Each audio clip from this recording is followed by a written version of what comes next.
좋은 아침입니다. 우리 기도하시면서 화요일 채플 시작하겠습니다. 하나님 아버지 감사합니다. 또 화요일 채플로 또 하나님 앞에 나아갑니다.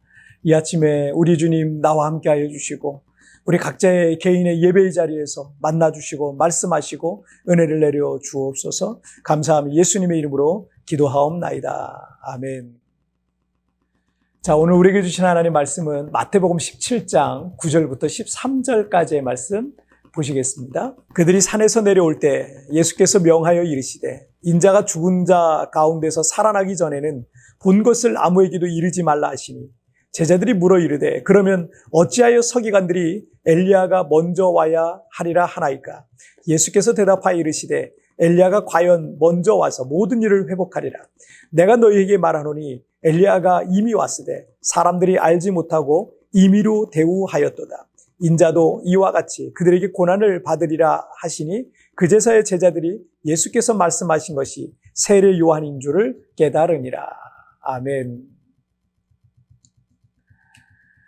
우리말에 눈에 콩깍지가 씌었다라는 말이 있습니다. 이 콩깍지가 무엇을 의미하는지 어원적인 여러 가지 연구와 또 주장들이 있지만 대체로 이 콩의 껍질을 이제 의미한다고 이제 볼 수 있겠죠. 아마도 이 검은 콩은 눈동자와 좀 비슷하게 생겼는데 그 콩의 이 껍질과 같은 것이 그 눈동자를 덮어쓴 것처럼 그렇게 돼버리면 누구든 앞을 제대로 볼 수 없을 겁니다. 그래서 이 표현은 누군가를 사랑하면 사랑의 눈이 멀어서 상대방을 제대로 보지 못하게 되는 그런 것을 말할 때 쓰는 표현이죠. 그래서 부모님이 말리고 주변 친구들이 말리는데도 고집을 부리면서 많은 것을 포기하고서라도 그 상대방과의 사랑을 선택하는 경우가 있습니다.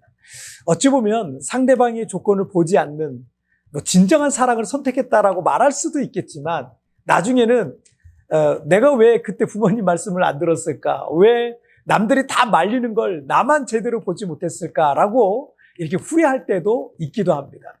눈에 콩깍지가 씌어서 제대로 못 본 거죠.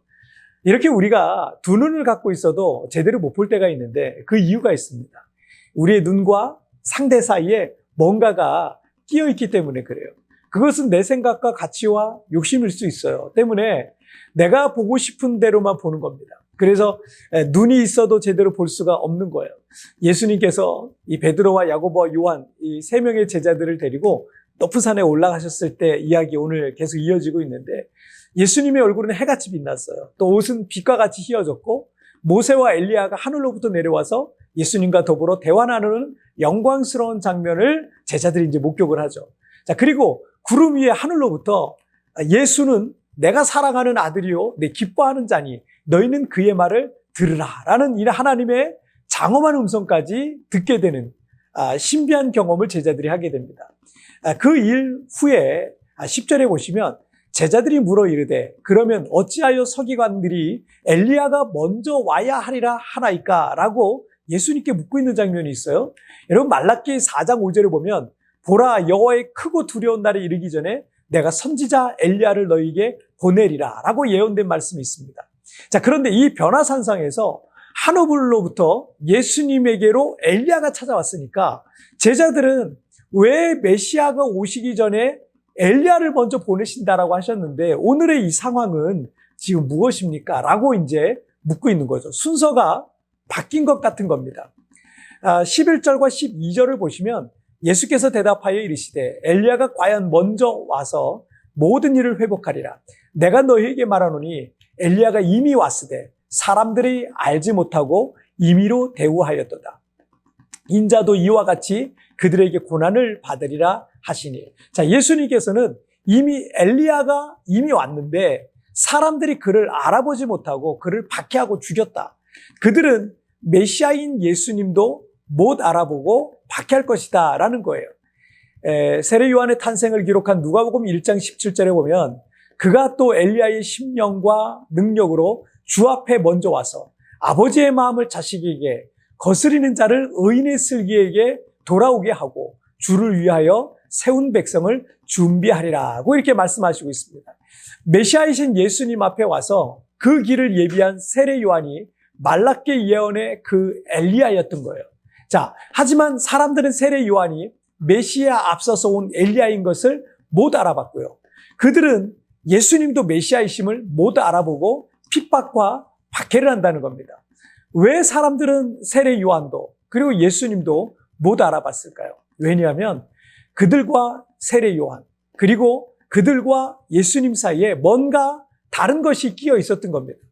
이 바리새인들과 사두개인과 같은 이들은 종교적인 기득권과 욕심이 끼어 있었겠죠. 그렇기 때문에 예수님께서 눈앞에서 놀란 기적을 일으키신다고 해도 그분이 메시아인 줄을 못 알아봤던 거죠. 이사야서 59장 1절과 2절을 보시면 여호와의 손이 짧아 구원하지 못하심도 아니요 귀가 둔하여 듣지 못하심도 아니라 오직 너희와 너희 죄악이 너희와 너희 하나님 사이를 갈라놓았고 너희 죄가 그의 얼굴을 가리어서 너희에게서 듣지 않으시게 함이니라 하셨습니다.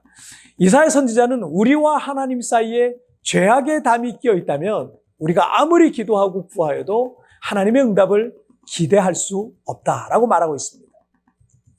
우리가 잘못된 욕심을 부리면 그것은 하나님과 우리 사이를 가로막습니다. 그리고 우리는 앞을 제대로 볼 수 없게 되는 거예요. 또한 하나님의 응답과 역사도 경험할 수 없는 것입니다. 청년 사울이 바리새인으로서의 종교적 의의를 앞세웠을 때는 눈이 멀었지만 그 모든 것을 내려놓았을 때는 눈에서 꺼풀이 벗겨져서 예수님을 제대로 볼 수 있게 되고 이방인을 위한 사도가 될 수 있었던 겁니다. 우리의 눈을 가리게 만드는 잘못된 욕심을 여러분 버리시길 바랍니다. 그래야 눈이 맑아집니다. 그래야 주님의 뜻을 더 분명하게 볼 수 있을 것입니다. 우리 찬양 한 곡 같이 들으시겠습니다.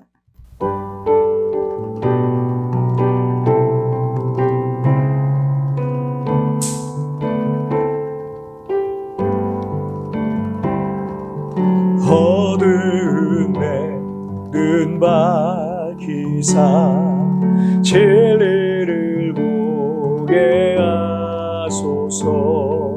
진리의 열쇠 내게 주사 참빛을 찾게 하소서.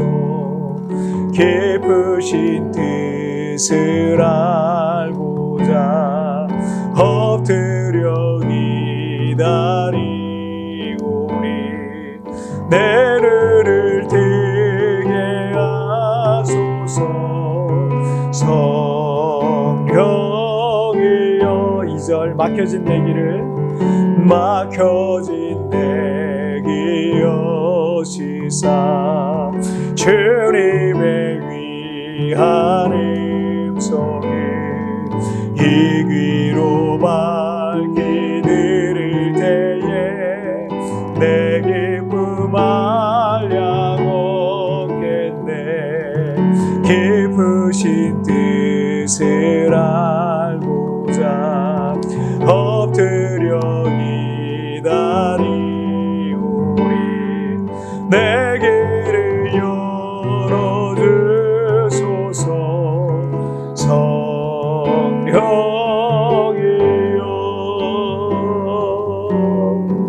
이 시간 우리 같이 기도하겠습니다. 살아계신 하나님 아버지, 우리의 눈을 가리는 게 있습니다. 우리의 귀를 닫아버리는 게 있습니다. 우리의 생각을 어두운하게 만드는 것이 있습니다. 하나님과 우리 사이에 죄악이 끼거나 욕심이 끼거나 잘못된 생각들이 낄 때 우리는 눈이 다치고 귀가 다치고 하나님으로 분별력을 잃어버릴 때가 너무나 많은데, 하나님과 우리 사이에 죄악이 끼지 아니하도록 내 마음에 늘 순수함과 순결함을 가지고 살아갈 수 있도록, 그래서 주님의 뜻을 분별하고 하나님의 마음을 분별하여서 깨끗하고 거룩한 마음으로 살아갈 수 있도록 도와주옵소서. 하나님, 오늘 하루를 살면서도 주님 앞에 정결한 마음 갖고 살길 원합니다. 주여, 내 마음을 정결하게 하여 주시고 온전하게 하여 주옵소서. 오늘 하루도 주님과 동행하길 원하며 이 모든 말씀 우리 주님 예수님의 이름으로 기도하옵나이다. 아멘.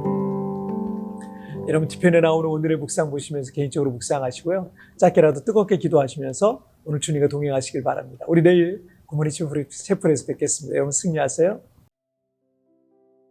우리가 잘못된 욕심을 부리면 그것은 하나님과 우리 사이를 가로막습니다. 그리고 우리는 앞을 제대로 볼 수 없는 것입니다. 또한 하나님의 응답과 역사도 경험할 수 없는 것입니다. 하나님과 나 사이를 가로막는 욕심은 무엇입니까?